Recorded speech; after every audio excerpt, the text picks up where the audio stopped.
Yooyaa ashamaa akkam jirtu nagaaf jaalalli waaqayyoo bakka jirtan hundatti isiniif haa baay'atu. Kun YouTube channel Boonsaa Addisuu Guuteedha. Baga nagaan gara YouTube channel kanaatti nagaan dhuftan isiniin jenna. YouTube channel kanarratti viidiyoowwan babbareedoo jireenya fuula keenyaaf bu'aa buusan, odeeffannoowwan wayitaawaa, barsiisa sagalee waaqayyoo, reakshiiniiwwan garaagaraa isiniif qabannee dhiyaanna. Tarii YouTube channel kanaaf haaraa yoo taatan subscribe gochuudhaan maatii keenyatti dabalamaa. Viidiyoowwan yeroo yerootti gadhiisnus akka isiniif dafanii dhufaniif mallattoo beelii yookaan bilbilaa banaa gochuu hin dagatina. Tajaajilaa waldaa ifa fayyinaa addunyaa kan ta'e obboleessi keenya Beekumaa Biraanee utuu tajaajilaaf namoota biroo waliin gara biyya Keeniyaa magaalaa Naayiroobiitti deemaa jiru balaa konkolaataadhaan mudateen lubbuunsaa darbuunsaa ni beekama. Beekumaa Biraanee Dhaabaa kan dhalate godina Qellam Wallaggaa aanaa Gaa'oo Qeebbee ganda Maaramii jedhamutti bara 1982tti abbaa isaa Obbo Biraanee Dhaabaa fi haadha isaa Dijiituu Toleerraa dhalate. Sababa hojiitiin gara magaalaa Bishooftuu dhufuudhaan waggootaaf as jiraachaa ture. Haadha manaa tokkoo fi daa'ima erga dhalattee reefu ji'a 2 fi bultii 15 qaba. Beekaan hamma guyyaa har'aa kanatti tajaajilaa waldaa ifa fayyinaa addunyaa fi jaarsa waldaa ta'ee tajaajilaa ture. Dabalataanis hojii gaazexeessummaatiin TV ifa fayyinaa irratti oduu dhiyeessuun tajaajilaa tureera. Hojii idilee isaa waajjira mootummaa irraa hojjechaa ture nama waldaa kiristiyaanaa keessa immoo kennaa qabuun tajaajilurraa duubatti hin deebinedha. Walumaa galatti nama jaallatamaa fi xiqqoof guddaadhaaf iddoo walqixa qabu. Beekaan garuu guyyaa har'aa kana jechuun akka lakkoofsa warra Itoophiyaatti bitootessa 12 bara 2014 addunyaa kanarraa gara abbaasaa isa tajaajilaa tureetti deemeera. Beekoo waan jennuun qabnu nagaan boqodhu jechuudhaan official pagein TV ifa fayyinaa beeksisuu isaanii ni yaadatama. Akkasumas ergamaan Geetaawwan Immiruu waa'ee Beekaa yeroo dubbatu akkas jechuudhaan dubbatee ture. Beekoo koo si dhabuun anaaf godaannisa seenaatii, yoomiyyuu si hin irraanfadhu, si hin dagadhu, of biraa si dhabuun koo natti qorreera leenca koo.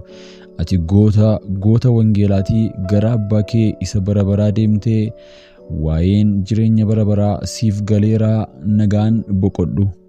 Beekoo umuriin haga ammaa ga'e keessatti namni baay'een na biraatii lubbuu dhabaniiru. Dhallin fooniin godhadhees na biraatii du'eera. Garuu hamma du'a keetii garaa na hin raasne. Ati bara dukkanooftuu hedduu na wajjin hulluuqxee yeroon dadhabee abdii kutus jabaadhu naan jettee fuula koo beektaa maal akkan yaaduu dafee siif gala. Anoo ijaafuu si hin amanuun turee tun sin arginis yoon olee akka nama utuu wal hin argin waggaa tokko taa'een si yaada. Afaan kee keessaa yeroo na bira geessuu gorsa jajjabinaa fuulduree koo haaressuu duwwaatu ba'ee malee dadhabbii fi jechi abdii kutannaa hin ba'u. Beekoo si dhabuun anaaf godaannisa bara baraatii. Garuu anarra abbaa kee isa lubbuu isaa siif kennee isas caalsifatee jaallatu sana bira waan deemteef nagaan boqodhu leenca koo jedhigaa jechuun ergamaan waldaa ifa fayyinaa Apostel Geetaawwan Immiruu fuula feesbuukii isaanii irratti dubbatanii turani. Haaluma kanaan sirna geggeessaan awwaalcha obboleessa keenyaa Beekumaa Biraanee guyyaa gaafa 13 jechuun bitootessa 13 bara 2014 akka lakkoofsa Itoophiyaatti sirna geggeessaa isaa magaalaa Bishooftuutti raawwatamee ture. Egaan dhaggeeffattoota fi hordoftoota keenyaa har'a immoo odeeffannoo nu ga'een gama Facebook page Pastor Lolaa Margootiin gumaacha jaalalaa magaalaa Bishooftuu hoteela Daakaa naannoo Innova dilbata boorii yookaan waaree booda sa'a 8 walakkaa irratti harka wal qabannee maatii obboleessa keenyaa Beekaa Biraanee irratti haa tumsinu jechuun koreen qindeessituu sagantichaan qophaa'ee ibsa baasee jira. Magaalaa Bishooftuu hoteela Daakaatti wal arginu jechuudhaan ergaa isaanii dabarfataniiru.